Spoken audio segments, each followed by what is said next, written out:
ಅಡಿಕೆ ತೋಟದಲ್ಲಿ ತೇವಾಂಶವನ್ನು ಕಾಪಾಡ್ಕೊಳ್ಳೋಕೆ ಏನೇನೆಲ್ಲ ಮಾಡ್ಬೋದು ಅಂತೇಳಿ ಈ ವಿಡಿಯೋದಲ್ಲಿ ನಾನು ಹೇಳ್ತೀನಿ. ಇದು ನೋಡಿ, 5 ವರ್ಷದ ಮೇಲ್ಪಟ್ಟು ಗಿಡ.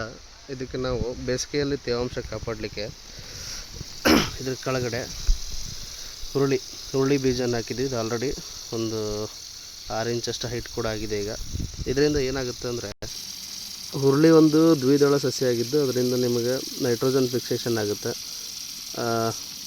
ಈಗ ನೋಡಿರಿ, ಡಿಸೆಂಬರ್ ಒಳಗಡೆ ಎಲ್ಲ ಅಡಿಕೆ ಹಾರ್ವೆಸ್ಟಿಂಗ್ ಕೊಯ್ಲು ಆಗಿಬಿಟ್ಟಿರುತ್ತೆ. ಈಗ ನೆಕ್ಸ್ಟು ಜನವರಿಯಿಂದ ಅದಕ್ಕೆ ನೈಟ್ರೋಜನ್ ರಿಕ್ವೈರ್ಮೆಂಟ್ ಇರುತ್ತೆ ಗಿಡಗಳಿಗೆ. ಅದಕ್ಕೆ ನೀವು ಇದನ್ನು ಕೊಡೋದ್ರಿಂದ ನೈಟ್ರೋಜನ್ ಫಿಕ್ಸೇಷನ್ ಕೂಡ ಆಗುತ್ತೆ ತೋಟದಲ್ಲಿ.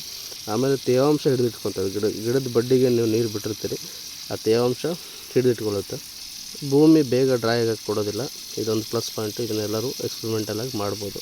ಆಮೇಲೆ ನೋಡ್ಬೋದು ನಾವು ಕಾಲುವೆಯನ್ನು ಬ್ಲಾಕ್ ಮಾಡಿ ಇದರಲ್ಲಿ ನೀರು ನಿಲ್ಲಿಸ್ತಾ ಇದ್ದೀವಿ. ಯಾಕಂದರೆ ಅದು ರೂಟ್ಸಿಗೆ ತೇವಾಂಶ ಚೆನ್ನಾಗಿ ಸಿಗಲಿ ಬೇಸಿಗೆಯಲ್ಲಿ ಅಂತೇಳಿ ಕೊಡ್ತಾಯಿದ್ದೀವಿ. ಅದಾದಮೇಲೆ ಇನ್ನೊಂದು ಏನಪ್ಪ ಮೇನ್ ಇಂಪಾರ್ಟೆಂಟ್ ವಿಷಯ ಅಂದರೆ, ತೋಟದಲ್ಲಿ ಮೈಕ್ರೋ ಕ್ಲೈಮೇಟ್ ಕ್ರಿಯೇಟ್ ಮಾಡಬೇಕು. ಮೈಕ್ರೋ ಕ್ಲೈಮೇಟ್ ಅಂದರೆ ಏನು,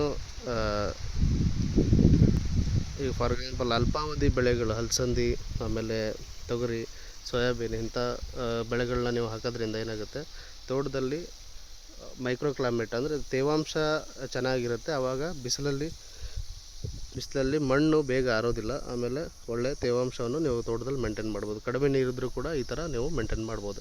ಅದ್ರ ಜೊತೆಗೆ ನೀವು ದೊಡ್ಡ ತೋಟಗಳಾದಲ್ಲಿ 4 ರಿಂದ 5 ವರ್ಷದ ತೋಟಗಳಾದಲ್ಲಿ ಒಳಗಡೆ ಇಂಟರ್ಕ್ರಾಪ್ ಮಾಡ್ಬೋದು ನೀವು. ಬ್ಲ್ಯಾಕ್ ಪೆಪ್ಪರ್, ಆಮೇಲೆ ಕಾರ್ಡಮಮ್, ಆಮೇಲೆ ಜಾಯಿಕಾಯಿ, ಇವೆಲ್ಲ ಆಪ್ಷನ್ ಇದ್ದಾವೆ. ಇವನ್ನೆಲ್ಲ ಮಾಡ್ಕೋಬೋದು. ಅದರಿಂದ ಕೂಡ ತೋಟ ತಂಪು ಹೊಡೆಯುತ್ತೆ. ನಿಮಗೆ ನೀರಿನ ರಿಕ್ವೈರ್ಮೆಂಟ್ ಕಡಿಮೆ ನೀರಲ್ಲೂ ಕೂಡ ನೀವು ಮೇಂಟೆನೆನ್ಸ್ ಮಾಡ್ಬೋದು.